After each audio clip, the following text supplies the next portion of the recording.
Pero mire, vamos a empezar con esta mesa de periodistas en lo que se enlaza Alberto Nájar. Vamos a platicar con quienes ya están en la línea. Adela Navarro, buenas tardes. Hola Julio, buenas tardes. Gracias Adela por estar en esta mesa. Arturo Cano, buenas tardes. Buenas tardes Julio, buenas tardes al auditorio. Gracias.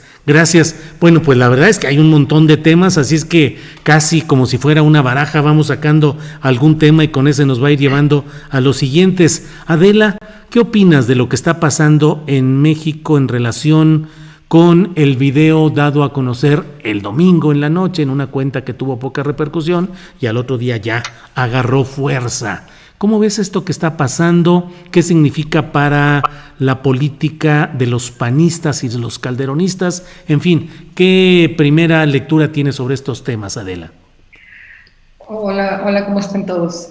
Mira, bueno, de entrada me parece muy lamentable en términos del juicio, del proceso que se está llevando a cabo, porque pues no parece que aporte mucho a la investigación que se lleva en la Fiscalía General de la República, que es lo que nos debería de importar, que tanto es lo que se puede allegar la Fiscalía General para poder procesar no solamente a Emilio Lozoya por los delitos de los cuales se le acusa, aun cuando esté llevando su proceso en libertad, sino también a quienes él mismo ha denunciado, que no debería haberlos denunciado, sino la misma Fiscalía debería haber llegado a ellos a partir de la investigación sobre el caso de los sobornos de Emilio Lozoya, ¿no? Como es el expresidente Enrique Peña Nieto, el exsecretario de Hacienda, Luis Videgaray, y ahora, bueno, 2 gobernadores del PAN, un senador del PAN, coordinadores en la Cámara Alta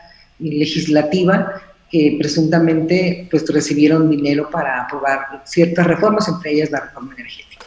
¿Qué es lo que está pasando? Veo que es un espectáculo mediático, de los cuales el presidente dijo que no iba a hacerse de ellos, particularmente en el tema, lo recordarán ustedes, en el tema de la inseguridad, cuando se le preguntaba si iba a ir tras los objetivos específicos, que son los líderes de los cárteles de la droga, dijo que su trabajo iba a ser más del tejido social, más de fondo, en lugar de estos actos mediáticos, espectáculos mediáticos, como llamó a la detención de los grandes capos. Sin embargo, en el caso del combate a la corrupción, pues sí se está haciendo utilización de un acto mediático, que es lo que es este video, que según lo que yo veo, pero te insisto, los abogados sabrán más, aporta muy poco al caso procesal de Emilio Lozoya de los panistas. Uh-huh. Además de que está siendo revelado en un momento muy oportuno políticamente. Estamos a semanas del 20 de septiembre, cuando arranque el proceso electoral del 2021, donde se va a renovar la Cámara Baja, la Cámara de Diputados, y habrá elecciones en 15 estados de la República, si mal no recuerdo, para gobernador del estado, y bueno, miles de alcaldías y otros cientos de congresos estatales, ¿no? Sí. Entonces, este video, que no quiero que se entienda que son víctimas los panistas, porque si hay una conducta irregular, insisto, se debe de perseguir, pero se deben de concentrar en eso, más que en exhibirlos, aporta más en el ámbito de la campaña político-electoral que estamos por iniciar, para desde las instancias, en este caso la Fiscalía, de donde se haya filtrado el video, pues hundir más a quienes dice el presidente que de suyo ya están moralmente derrotados. Bien, Adela, muchas gracias. Arturo Cano, ¿cómo ves el tema? ¿Tiene una trascendencia histórica, se ha dicho por algunas personas, política, electoral, o es un simple juego escenográfico el que tenemos con estas cosas de Lozoya y sus videos? ¿Qué opinas, Arturo Cano? Bueno, hasta donde va es un simple juego escenográfico, pero todavía hace falta mucho por ver. Yo creo que hay que separar.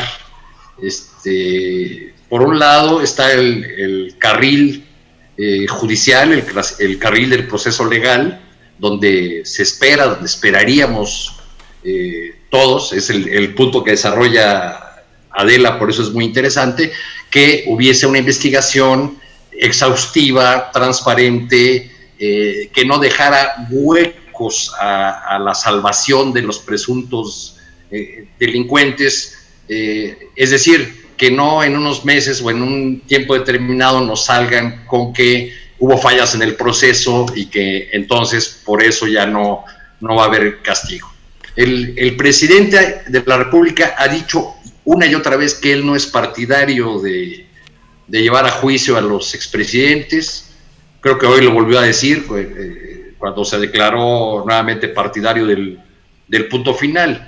El otro carril es el carril de la política, del juego electoral, del camino hacia los comicios de 2021, que ya está más cerca de lo que parece, y donde veremos estas estrategias y muchas más por el estilo. Incluso ahora, a propósito de la difusión de este video, pues la oposición tan dada a criticar al gobierno de la 4T porque solamente se refiere al pasado para justificar errores del presente, porque ya está harta de que el presidente se la pase hablando todo el tiempo de la época neoliberal. ¿Qué es lo primero que hace esta oposición cuando aparece este video? Pues aludir a un video de hace 16 años. El de Bejarano. Sacar el video de René Bejarano como el gran ejemplo.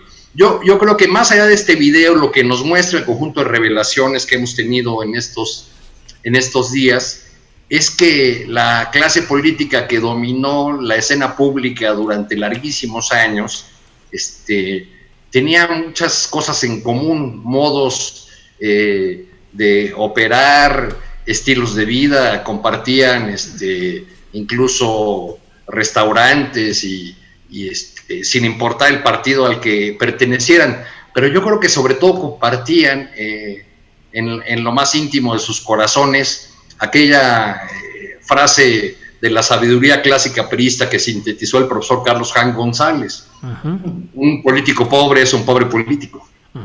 Entonces, pues lo que estamos viendo con esto y por el resto de las revelaciones que hay en el escenario, pues es que muchas de las carreras de los actuales gobernadores o diputados o senadores pues se deben a este dinero, porque que Odebrecht corrompía, hasta creó una división especial para corromper a políticos, pero a cambio de jugosos contratos que le entregaban los corrompidos en cuanto llegaban al poder. Y el dinero de los sobornos iba por un lado a engrosar las cuentas personales de estos personajes, pero también iba a la operación política y a pervertir la democracia, porque se ganaban elecciones y se aprobaban leyes solamente porque había estas propinas, como les han llegado a llamar en el caso de Brecht. Bien, gracias Arturo Cano. Alberto Nájar, pues la misma pregunta sobre el video, pero además con un agregado que extraigo de lo que han hablado Adela y Arturo, pues el efecto corruptor del dinero que ha condicionado toda la vida electoral de México, al menos en estas décadas recientes. Hemos visto cómo el dinero tiene que ser utilizado ahora sí que por tirios y troyanos, es decir, por panistas, priistas y también por morenistas, y sobre eso en un ratito más regreso con la propia Adela, en el caso de Bonilla en Baja California y de otros morenistas que han llegado al poder, Miguel Barbosa, por no hablar de otro. En fin, ¿qué opinas, Alberto Nájar, por favor? Pues sí, es obvio que hace mucho tiempo esa frase de que con dinero baila el perro ha sido muy común en la política mexicana. Ciertamente lo que se vio en este video pues es apenas una muestra de lo que pudiera ser que contengan esas horas de grabación, si es que existen, que me han mencionado Emilio Lozoya, que existen, que hay, que trae.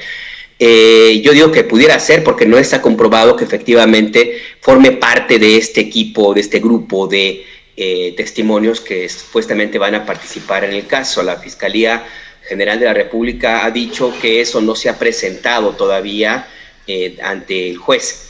Ahora, yo coincido con Adela y con Arturo también, por supuesto. Esto es más mediático que una cuestión meramente jurídico-judicial. Y porque yo he consultado con algunos abogados, algunas historias que estoy preparando, y coinciden en que el caso de los videos no son un elemento totalmente probatorio o no tienen la fuerza suficiente en el juzgado, ante el juez, ante las evidencias que tienen que evaluarse, como pueden ser otro tipo de elementos, no sé, documentos o declaraciones, en fin.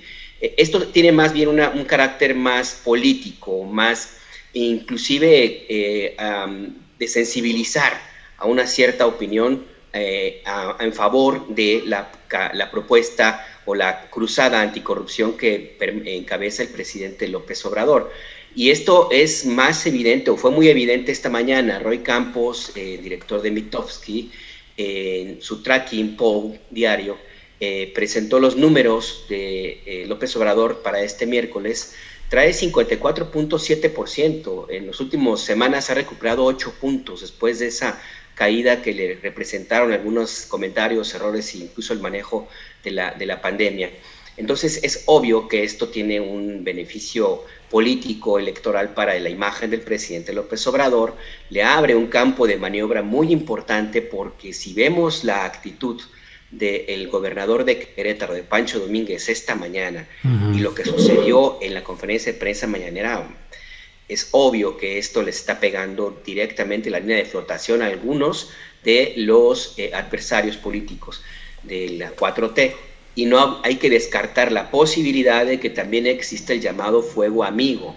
Hay que recordar que algunos de los involucrados dentro de estos señalamientos, esas críticas, en lo que se ha dicho en las columnas, en redes sociales, son personajes vinculados en algún caso hacia el expresidente Felipe Calderón.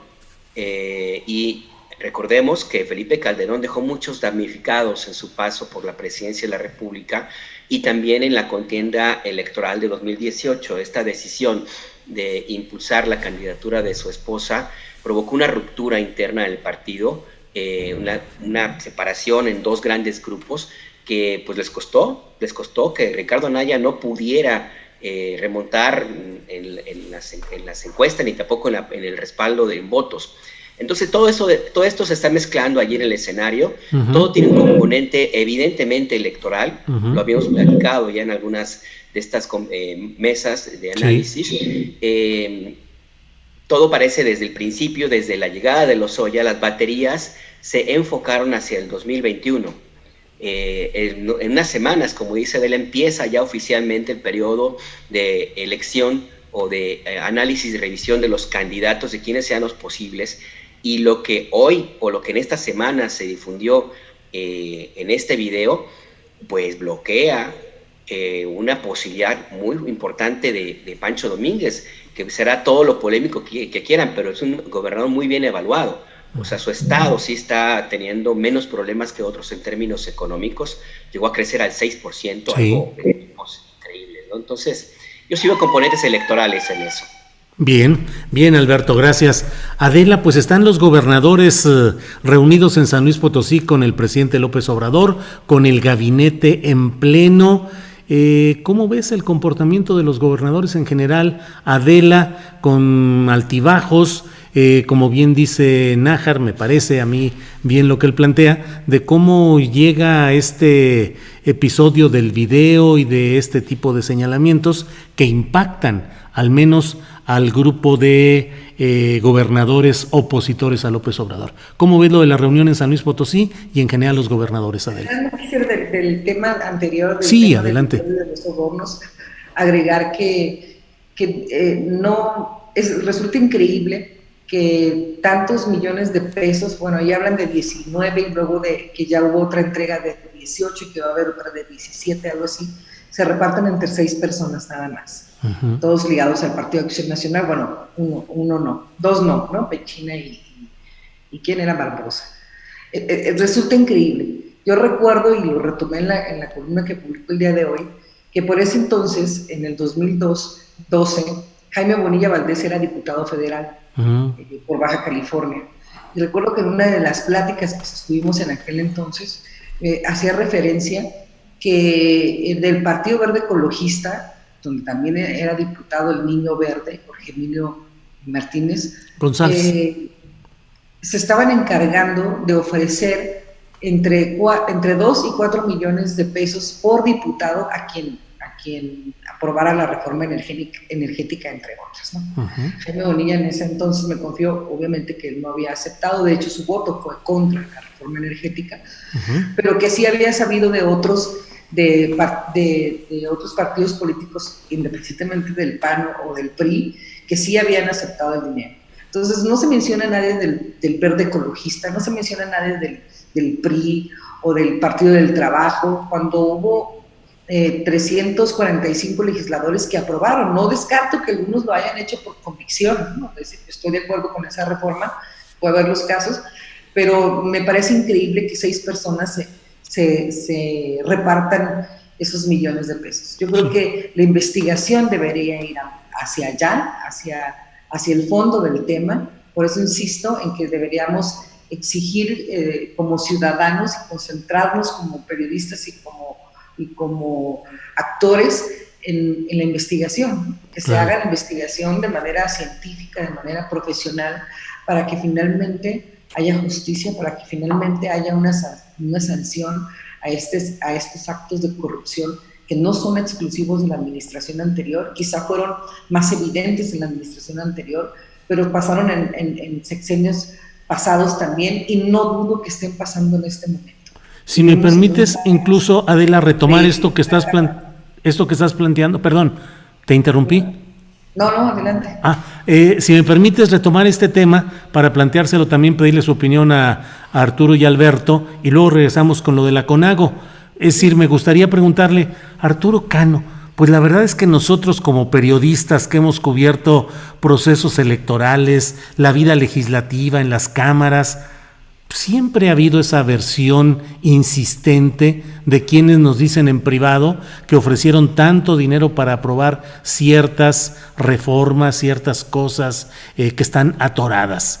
En los congresos locales no se diga, suele pagarse a los diputados locales para que aprueben las cuentas públicas de los gobernadores y se tasa la oposición de ese legislador. El que es más reacio, pues se le da un poco más, los que son amigos se les da un poco menos, pero suele hablarse de eso. ¿Qué tanto has escuchado y qué tanto crees que ha sido práctica común eso de dar dinero a cambio de votos en los poderes legislativos, Arturo Cano? Bueno, muchas veces ha ocurrido no solamente en pequeños salones de los espacios legislativos, sino abiertamente, porque desde hace muchos años cobraron carta de naturalización los cabilderos, los brokers de grandes consorcios de los sectores farmacéuticos, de los agronegocios, etcétera, etcétera, que se dedicaban a convencer, entre comillas, a los legisladores con regalos o atenciones sobre las bondades de determinadas iniciativas de ley. En el caso de la legislatura que nos ocupa, ha habido, curiosamente, no se ha hablado del personaje más importante del Senado en esos años, del personaje en torno del cual giraba toda la vida del Senado de la República, es decir, de Emilio Gamboa, patrón. Claro. Yo no creo que en el Senado se pudiera mover un lápiz sin la autorización de Emilio Gamboa. Claro. Y las historias sobre las prebendas o canonjías legales o de dudosa legalidad que se repartían discrecionalmente por parte del líder de la bancada mayoritaria, de Emilio Gamboa, podrían llenar archiveros completos, ¿no? Sí. Tenía ahí como administrador a un personaje, si mal no recuerdo, llamado Roberto Figueroa, de esos personajes cuya carrera en el servicio público siempre está ligada al manejo de las finanzas y que al mismo tiempo desarrollan una carrera empresarial muy, muy exitosa, curiosamente vendiendo insumos al sector público, ¿no? Claro. En su caso, leche en polvo. Sí. Bien, Arturo, gracias. Alberto Nájar, ¿cómo ves este tema de lo que siempre se habla en los corrillos periodísticos y legislativos sobre la compra de votos para determinados hechos? Pues si me permite, Arturo, me voy a referir a una anécdota que ocurrió en una cena en su casa hace algunos años, que estaba un funcionario de un banco ubicado ahí en la Cámara de Diputados, que ya en la sobremesa, larga sobremesa, nos contaba que cuando había reuniones de comisiones, particularmente las vinculadas con refresqueras, el tabaco, en aquel entonces había una gran discusión sobre más impuestos al tabaco. Él decía que tenían que cerrar muy tarde porque los diputados llegaban a hacer sus depósitos a deshoras, terminando la reunión de comisiones, llegaban con mucho dinero para depositar. Entonces, pues sí, las historias corren, esto es muy lógico. Yo no lo he visto en la Cámara de Diputados, en el Senado, desde los tiempos de Salinas de Gortari, por ejemplo, y no solamente con priistas, panistas, sino especialmente con perredistas en algún momento. En la misma Asamblea Legislativa, en los tiempos de Mancera también corrieron muchísimas cosas ahí medio raras. El famoso boom inmobiliario también tuvo mucho que ver ahí con este tipo de prácticas. Pero además ahí hay un elemento que me parece que, ya si quieres cerramos el tema, pero que también es importante, que es, no es la corrupción o la compra de votos, influir en decisiones legislativas, no es únicamente a partir de entregar dinero, sino también a entregar los partidos posiciones a los mecenas, sí, a los empresarios. Claro. No son pocos los representantes populares que provienen de grupos de las televisoras, por ejemplo, pero en el caso de la Asamblea, también de los grupos inmobiliarios. Entonces, esto es algo que tiene mucho tiempo, parece muy enraizado y tiene que discutirse, coincido con mis compañeros, pues esto hay que ventilarlo y si existe el propósito de que termine, pues ojalá que sea realmente, que sea así y yo sí creo personalmente que si no hay una sanción ejemplar en el caso Lozoya, híjole, el presidente se la está jugando mucho en eso. Gracias, Alberto. Gracias. Pues Adela, ya nos diste tema para darle una vueltecita al asunto aquí con los compañeros y regreso con el mismo tema, Adela, de la CONAGO, la reunión que hoy está en San Luis Potosí. ¿Qué reflexiones te genera esta reunión, Adela? Creo que va a ser si no la primera de las primeras que van a ser interesantes realmente, porque ahora tenemos una alianza de gobernadores dentro de la conferencia de gobernadores. ¿No? Creo que la CONAGO poco a poco, recordemos que nació en el año 2002, cuando gobernaba el Partido Acción Nacional desde la presidencia de la República y fue orquestada por los gobernadores priistas. En ese entonces había más gobernadores priistas de los que hay ahora y estaban pues sin presidente de la República, desahuciados, sin una representación nacional, y para unirse y presionar al Ejecutivo Federal, insisto, encabezado por el Partido Acción Nacional, crearon la CONAGO como un sindicato de gobernadores, vaya. Uh-huh. Ese espíritu de confrontación, ese espíritu de contraste de ideas o de contraste político entre la Presidencia de la República y los gobernadores a través de la CONAGO se ha ido perdiendo. En el sexenio de Enrique Peña Nieto, los gobernadores se fueron decantando hacia la presidencia de la República y sucede ahora también con Morena. Insisto, vivir en un país donde el presidencialismo es lo que impera en el Ejecutivo Federal, porque se han hecho muchas reformas para cambiar algunas estructuras internas del régimen político mexicano, pero el presidencialismo persiste. Entonces, en estos momentos, los 10 gobernadores decidieron hacer la alianza federalista y van a participar dentro de la CONAGO con su propia agenda, ¿no? Entonces, eso me parece muy interesante.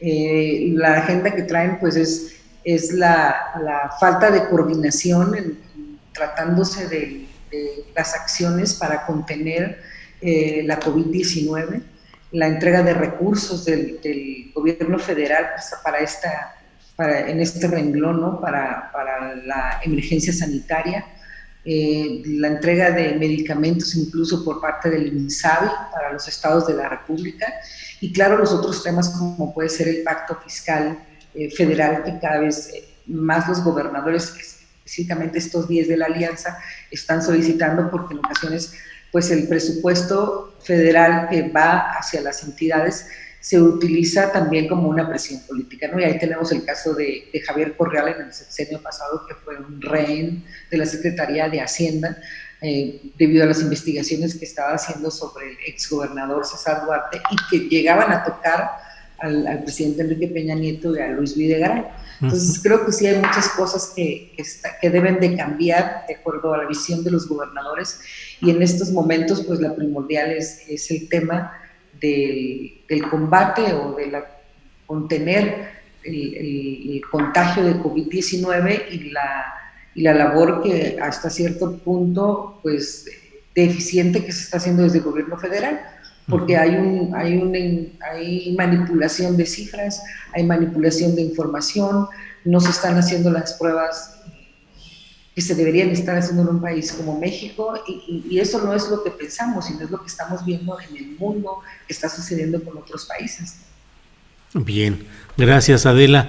Arturo, tu opinión sobre esta reunión de gobernadores en San Luis Potosí. Antes de que se me pase, Julio, sí, te quería hacer un comentario sobre la entrevista que tuviste con Juan José Rodríguez Prats. Qué personaje más curioso, ¿no? Pero yo lo conocí como un buen tribuno del PRI, sí, hace ya muchos ayeres, sí, siempre muy locuaz, siempre muy, muy bueno para el debate, pero ahora resulta de veras que un costal de frases en desuso, ¿no? Me gustó mucho, por ejemplo, cuando dijo que se ha cansado de decirle a los dirigentes del PAN: me cansé de exhortarlos a la grandeza. Uh-huh. Y eso me lleva a pensar en los gobernadores del PAN. ¿De qué están hechos los gobernadores del PAN que cuando llegan frente al presidente de la República se empequeñecen? Uh-huh. Esa es una pregunta que salta después de la mañanera de hoy y la reunión con el gobernador de Querétaro. Tú has dicho que el presidente lo salvó, ¿no? Para que ya no lo sigan ametrallando en la conferencia de prensa. Respecto a la reunión de San Luis Potosí, yo diría que... Oye, déjame preguntarle a Adela, que ha vivido la larga presencia de gobernadores panistas, ¿se empequeñecen, se hacen chiquitos, se achicopalan a la hora de la hora, Adela? Pero en general, ¿no? No a los panistas. Ahorita tenemos un gobernador que es bastante bravucón, el caso de Jaime Bonilla Valdés, que es el primer gobernador de Morena aquí en Baja California. Y que se ha enfrentado con la federación, ¿no? Por ejemplo, por el tema de la caseta, ¿no? ¿Cómo? Que se ha enfrentado al propio... la federación en algunos temas. Ah, sí, claro. Bueno, en el tema de la caseta, que bueno, ayer la Corte ya resolvió, ¿no? Que lo que ya se sabía, ¿no? Que esa facultad le pertenece al gobierno federal a través de la Secretaría de Comunicaciones y Transportes. Pero sí, el gobernador Bonilla pasó de presumir una relación muy cercana con el presidente de la República, Andrés Manuel López Obrador, a tener enfrentamientos con el gobierno federal, ¿no? No solo a partir de la caseta, ¿no? También en lo de la pandemia, que dijo que los médicos caían como moscas allá, y una serie de comentarios críticos. Del Seguro Social, ¿sí? Así es, bien. No hay una coordinación. Si me lo permiten, puedo hablar un poquito de ese tema. O sea, en Baja California el Seguro Social lleva los casos COVID por su cuenta y el Sistema Estatal de Salud por la suya. Entonces no hay una coordinación entre las dos. Entonces traemos dos cifras. La cifra que está presentando el gobernador es exclusivamente la del Sistema Estatal de Salud, y del Seguro Social pues no la conocemos. Nosotros en el Semanario Z la solicitamos hace alrededor de un mes, y sí había una diferencia considerable con la que presenta el gobierno de Baja California. Entonces traemos dos esfuerzos en paralelo sin coordinación. Bien, gracias Adela. Regreso con Arturo y ahorita ya voy, Alberto, no te me desesperes. Ahí voy, Arturo, con lo de la CONAGO, por favor. Yo desearía que los gobernadores realmente tuviesen una agenda que fuera más allá de la obtención de réditos políticos inmediatos y que tuviéramos gobernadores con la coherencia de estarle exigiendo al gobierno federal lo que sí cumplen en sus entidades. Los gobernadores suelen ser muy federalistas cuando se trata de cuestionar al gobierno federal, pero totalmente centralistas cuando se trata de atender a los municipios y de cómo se llevan con los alcaldes, ¿no? Uh-huh.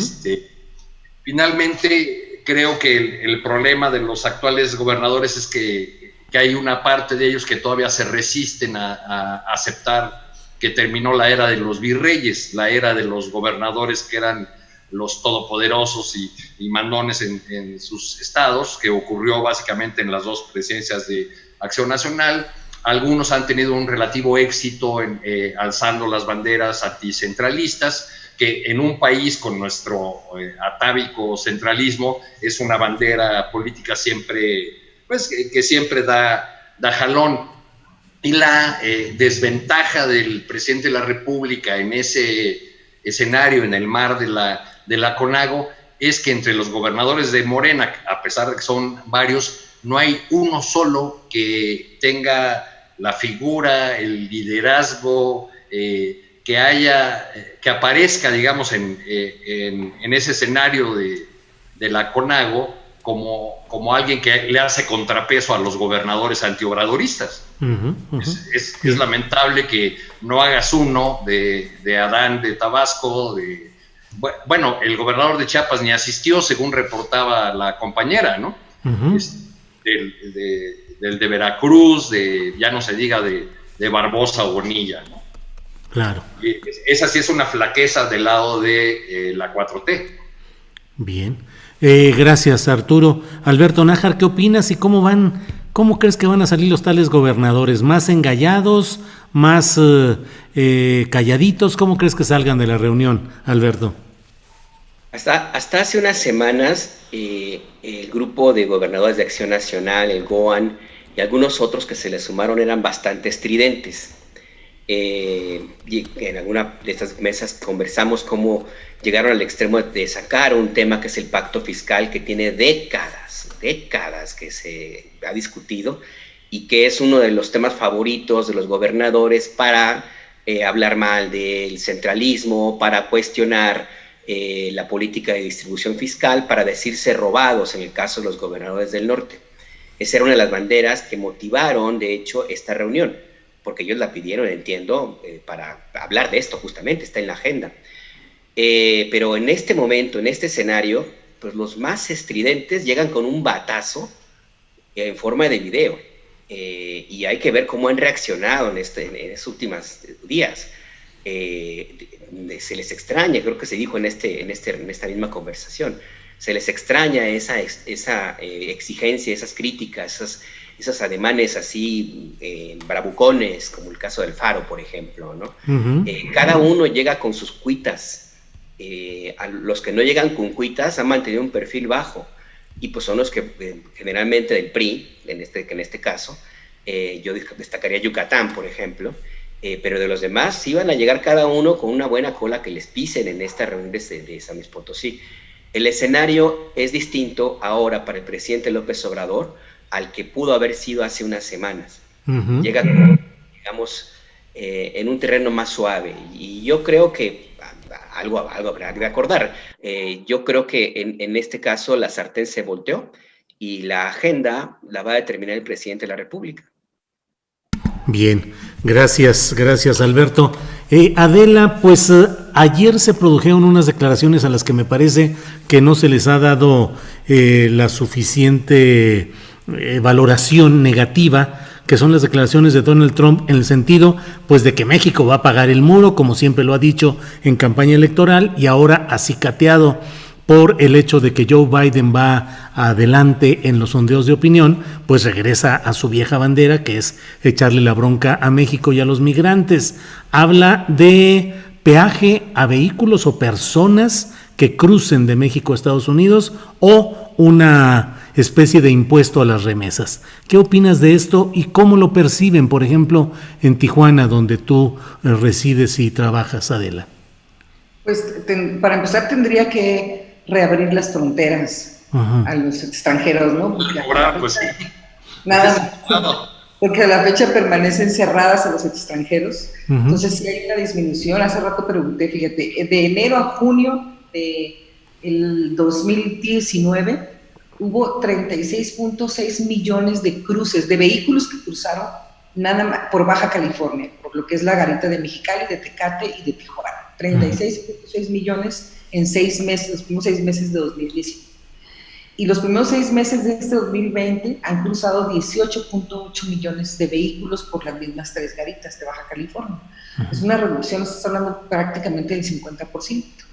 Porque cerró las garitas, pero no las cerró para todos. Siguen abiertas las garitas para quienes tienen la doble nacionalidad, son emigrados, para los trabajadores mexicanos o migrados con doble nacionalidad que residen en territorio mexicano pero que laboran en los Estados Unidos. Para eso sigue abierta la garita, igual para en términos comerciales, todo el flujo de importaciones y exportaciones sigue abierta. Lo único que hizo fue cerrarla a los no residentes de los Estados Unidos. Entonces tendría que empezar por abrir la garita porque ya vimos las disminuciones considerables. Que ya nos cobran. Nosotros que vivimos en la frontera, si queremos internarnos 25 millas más allá de la línea fronteriza, tenemos que pagar un permiso que nos cuesta $6 por persona. Entonces ya nos cobran. Ese dinero se va al presupuesto federal y ellos deciden de qué manera lo van a utilizar. Yo siempre como periodista he sido muy respetuosa de las decisiones soberanas de otros países, como espero que otros países sean respetuosos de las decisiones soberanas de México. Si el presidente de los Estados Unidos quiere cobrarle a los extranjeros por entrar a su país, pues está en su derecho. Él lo puede cobrar por persona o por automóvil o a los que llegan por avión, como sea.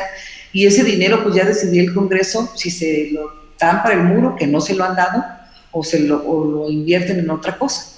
No, creo que no es tan simplón como lo quiere ver el presidente de los Estados Unidos. Creo que es algo más complejo. Tiene que ver más con ambos países, con una política internacional, porque no nada más sería a los mexicanos, sería a los no ciudadanos de los Estados Unidos. Entonces, sí, ¿a dónde voy con esto? Que es evidentemente una estrategia de la campaña que está optando nuevamente, por lo que tú comentabas, de una baja en los números de las encuestas a su favor en la intención del voto. Entonces, los mexicanos le hemos sido muy útiles en el pasado.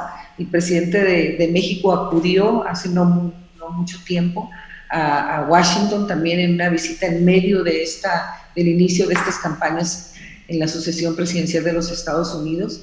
Tenemos un secretario de Relaciones Exteriores que es el vocero en materia de cierre fronterizas de los Estados Unidos, porque nosotros no nos enteramos por una autoridad estadounidense, sino nos enteramos por Marcelo Ebrard, que el gobierno de los Estados Unidos ha decidido cerrar por un mes más la frontera hacia los mexicanos. Nos acaba de suceder ahora que ampliaron el cierre hasta el 22 de septiembre.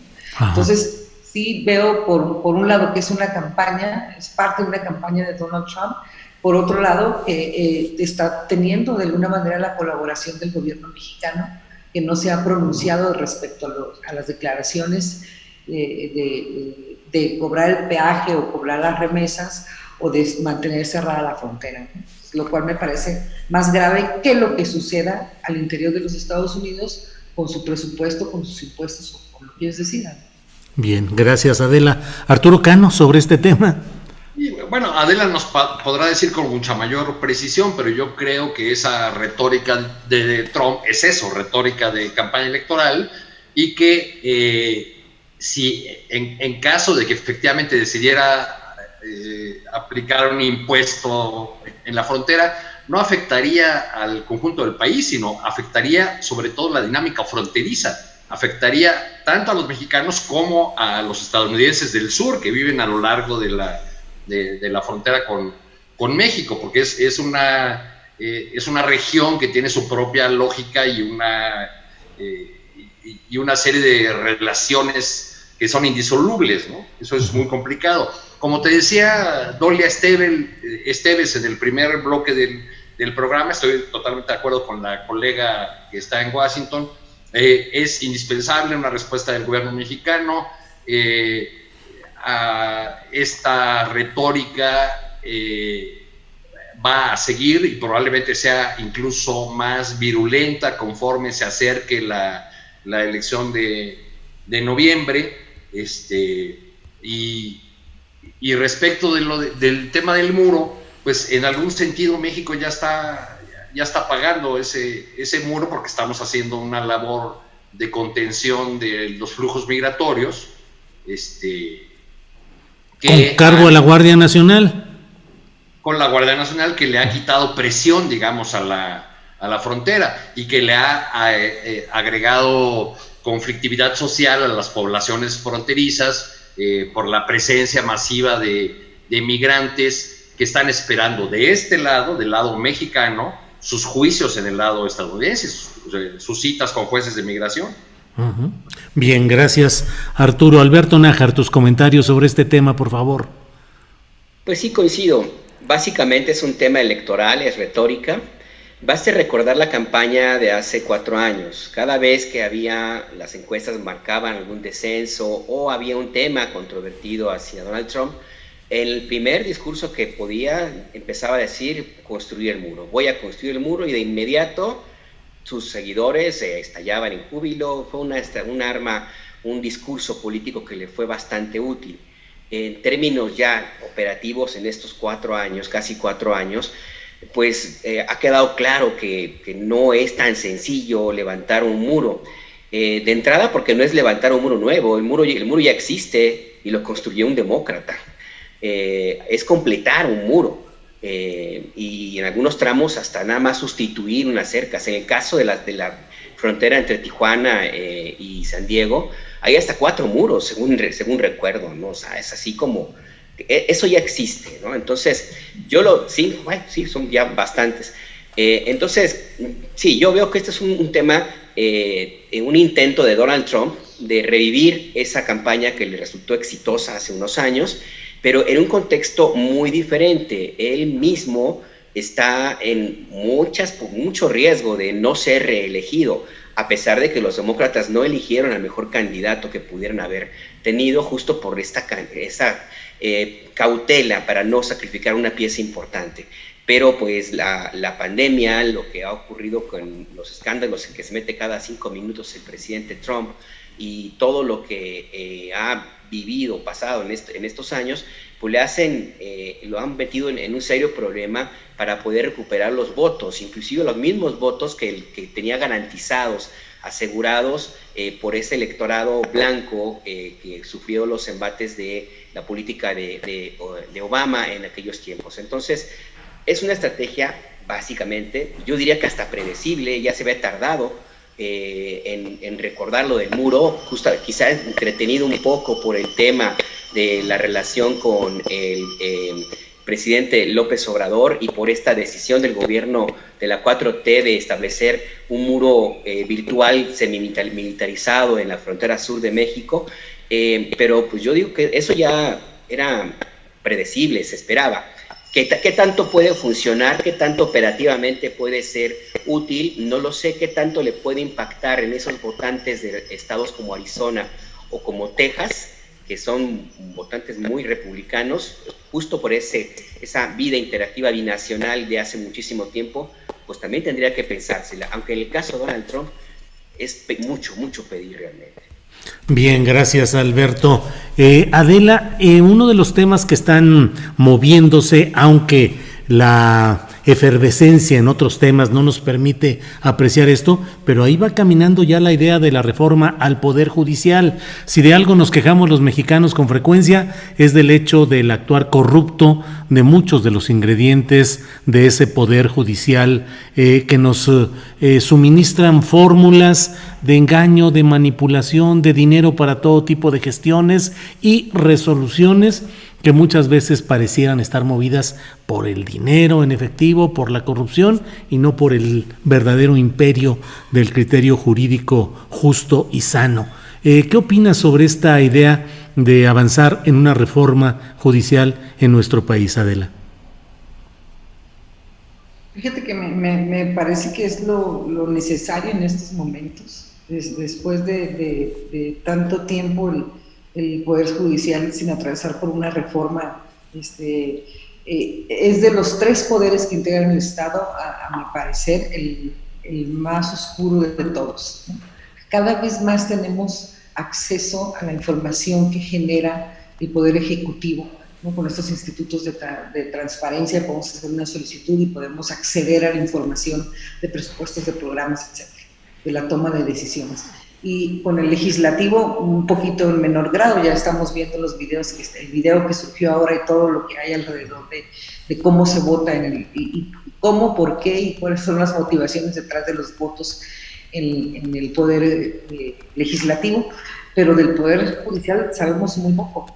O sea, sabemos lo que vemos en las sesiones cuando son públicas y se acabó, y lo que podemos leer en el presupuesto de egresos, de cómo se gastan los recursos, y nada más, ¿no? Entonces sí creo que es necesario avanzar en una reforma que les permita ser una entidad también más transparente, precisamente para evitar lo que comentas, estos actos de corrupción. Creo que los integrantes del propio Poder Judicial están de acuerdo en ellos. Recuerdo una entrevista que consiguió recientemente el ministro presidente, donde decía que era necesaria una reforma para cambiar los procedimientos y las leyes internas y elevar políticas públicas de supervisión y de revisión de los procesos internos a leyes, para que se pudiera perseguir y castigar la corrupción que también se suele ver en el Poder Judicial, ¿no?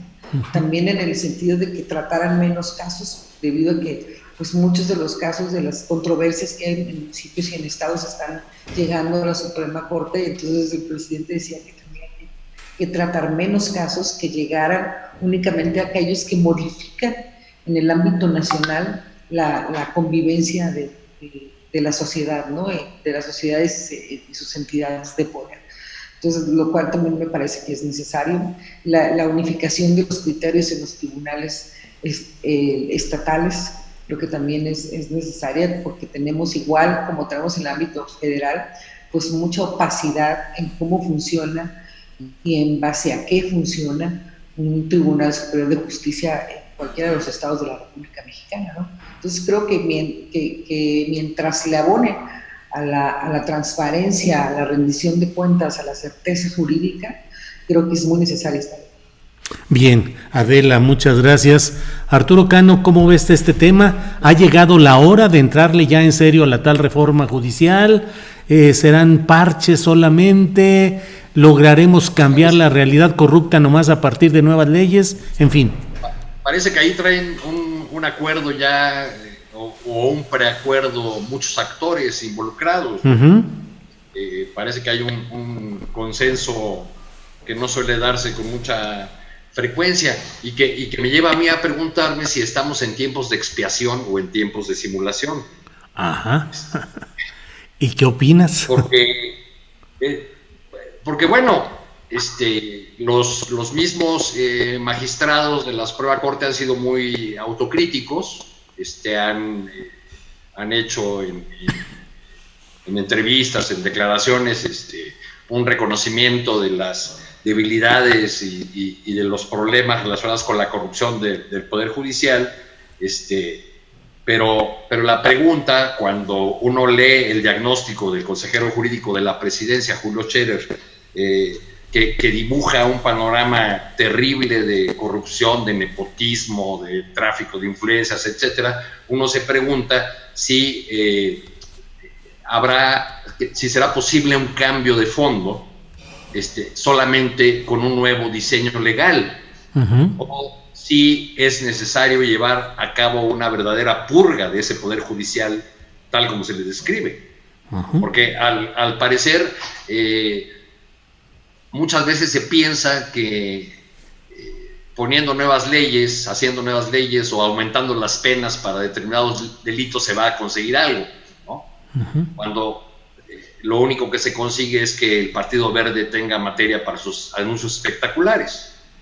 Así es, así es. Bueno, antes de seguir con la siguiente pregunta, Adela Navarro nos comentó oportunamente que tenía necesidad de unos minutitos antes del programa dejarlo, y bueno, entonces creo que estamos en el horario adecuado. Adela, te agradezco mucho la oportunidad de que hayas estado con nosotros, tu conocimiento y tu experiencia, y saludos a toda la comunidad de Z. Sabemos pues el intento, la acometida, como siempre sucede, contra este medio, y mi solidaridad para Z y para contigo como directora, Adela.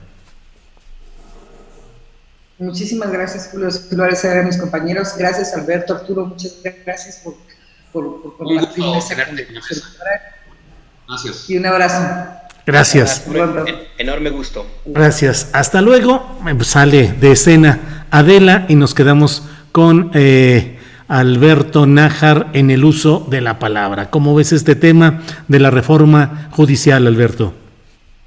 Pues mira, si se llega a concretar la propuesta presentada en febrero, entre finales de enero y febrero, podría ser la base para un cambio, me parece importante, en el sistema de administración de justicia.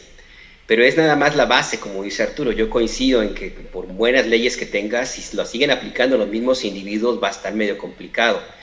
Y en ese sentido siempre vale la pena recordar a un tema muy polémico que se dio el año pasado, recuerdo, que lo llevó, yo creo que polémico en parte por el personaje que lo presentó, Félix Salgado Macedonio, quien empezó a recordar lo que pasó con Zedillo cuando prácticamente todos los ministros de la Corte fueron echados y se renovó por completo. O sea, ahí los jubilaron y empezaron de cero. Sí. Entonces, esas circunstancias que en su momento pareció de nuevo, insisto, controvertida, pues yo no estoy muy seguro que no esté lejana del presidente López Obrador, y yo creo también que algunos ministros de la Corte lo deberían también tener muy presente. Cambiar el sistema, el Poder Judicial, yo creo que es uno de los grandes retos, equivalente, no sé, no quiero poner alguna equivalencia, porque en la verdad... Oye, sí, Alberto, pero ¿quién llamó a dictador a Zedillo cuando hizo esa transformación del Poder Judicial? Pues sí, ¿no? hay que recordarlo. ¿Qué le ocurriría a López Obrador, no? Exactamente. Exactamente, digo, es una muestra de que los tiempos, que la vida es una rueda de la fortuna, y pues antes ya está dando el giro, ¿no?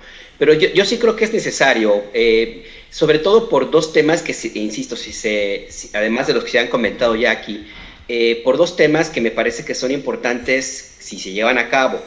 Uno es la llamada justicia cotidiana que está contenida dentro de esta iniciativa, que si se llega a aplicar de una manera efectiva va a resolver muchísimas cosas y va a representar un tema de procuración y de administración de justicia muy cercano a la gente, porque cuando te enfrentas con temas como, no sé, que una tarjeta bancaria que no te quieren reponer lo que gastaste, o un choque, o un pequeño fraude, etcétera, para encontrar justicia en esas cosas que le importan a la gente, te tienes que enfrentar a un mecanismo que es igualito al sistema penal, así de tardado, corrupto y enormemente largo, y la propuesta que se tiene ahora es, a través de la llamada justicia cotidiana, agilizar ese tipo de situaciones que, insisto, a la gente realmente le importan, y ese puede ser un principio importante para acercar la justicia y recuperar un poco la fe en el Poder Judicial de México. Y el otro se refiere a la decisión de que no tenga que pasar 5 resoluciones de la mayoría de la Corte para que siente jurisprudencia.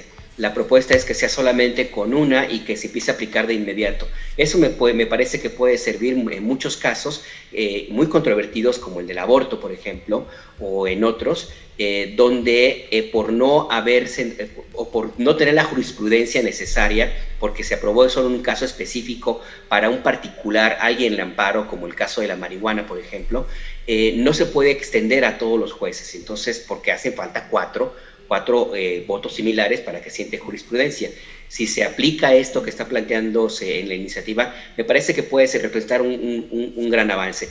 Por lo demás, yo veo un reto titánico, cualquiera que acuda a un juzgado, inclusive ahora en estos tiempos de los juicios orales, va a saber lo que es el infierno en cualquier sitio cercano al Poder Judicial. De veras, es una cosa increíble. Así es, así es. Gracias, Alberto. Bueno, estamos ya, falta un minuto para las 3 de la tarde, estamos ya cerrando esta mesa de periodistas, pero miren lo que son las cosas. Arturo Cano, ahora Alfonso Romo hace una crítica a la 4T. Según lo que publica el diario Reforma en su portal, bajo la firma del reportero Alfredo González, hoy durante una reunión con industriales de la manufactura de Nuevo León, les dijo a ellos: si esta forma de trabajo, esta mística de motivar la creatividad y la innovación de miles de sus agremiados existiera en el gobierno, si esta cultura existiera en el gabinete, México sería otro. Eso lo dijo en una videoconferencia ante 1,400 industriales, miembros de la Cámara de la Industria de la Transformación de Nuevo León. Y les dijo: lo digo con sinceridad porque nunca había estado en el gobierno. Y si en una familia hay distintos puntos de vista, imagínense en un gobierno que trata de combatir la corrupción. ¿Cómo ves, Arturo Cano, estos comentarios que además son posteriores a toda esta discusión generada por el secretario del Medio Ambiente, Víctor Toledo, criticando justamente a Alfonso Romo y a su subordinado, el secretario de Agricultura, Víctor Manuel Villalobos? ¿Qué opinas, Arturo? Pues qué lástima que Romo no estuvo en el gobierno de Vicente Fox, donde podría haber tenido la oportunidad de aplicar todos los valores empresariales que él ve ausentes en el servicio público. Había un área de innovación con Ramón, no me acuerdo.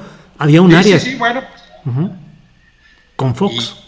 Y bueno, desde cómo hicieron el fichaje para el gabinete, ¿no? Claro, los headhunters, los buscadores de talentos. Uh-huh. Y bueno, ya tuvimos, lo quiero decir con esto, es que ya tuvimos a los que Romo dice que no existen. Ya los tuvimos en el gobierno y así resultaron, ¿no? Uh-huh. Pues creo que esto más bien hay que inscribirlo dentro de esas disputas que el presidente de la República considera naturales, normales, dentro de su gabinete. Yo soy de la idea de que el presidente de la República decidió meter algunas de las contradicciones sociales o algunas de las contradicciones entre sectores o grupos que se podrían haber expresado fuera de su gobierno a su gobierno, ¿no?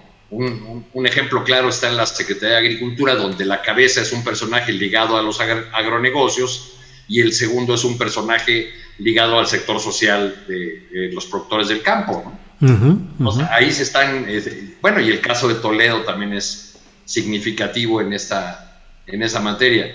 Bien. No creo que estos elementos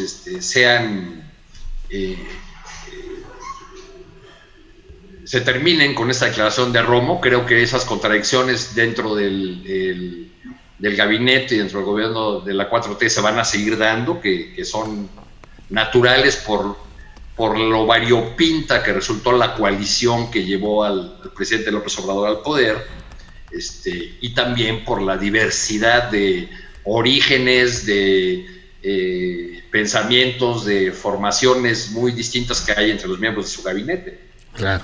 Bien, pues Alberto Nájar, ya para cerrar este programa, danos tu comentario sobre este tema de, pues, esta forma de autocrítica de Alfonso Romo, de que no hay la creatividad suficiente en el gabinete.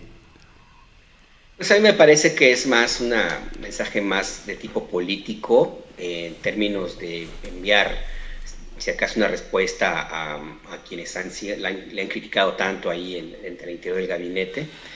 Coincido con Arturo, pues esto es predecible, pues hay de chile, de mole y de manteca en ese gabinete, pero al final yo no creo que vaya a tener alguna consecuencia, más allá del escándalo que seguramente se va a armar en redes, y no va a tener una consecuencia porque, a diferencia de Vicente Fox, que tenía un gabinete Montessori, como le decían, y con disculpas a los colegios Montessori,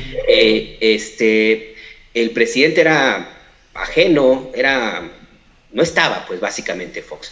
Y ahora no, ahora tenemos un presidente muy fuerte que es capaz de poner orden y a quien eventualmente hasta le puede servir este tipo de contradicciones, pues para entender cómo van las cosas. No hay que olvidar que López Obrador como político, Andrés Manuel López Obrador como político, es profundamente pragmático y es algo que no debemos perder de vista. Bien, pues muchas gracias por esta oportunidad. Hoy extrañamente comenzamos a tiempo y estamos terminando casi en tiempo. Son las 3:04 p.m, así es que muchas gracias como siempre. Arturo Cano, gracias, buenas tardes.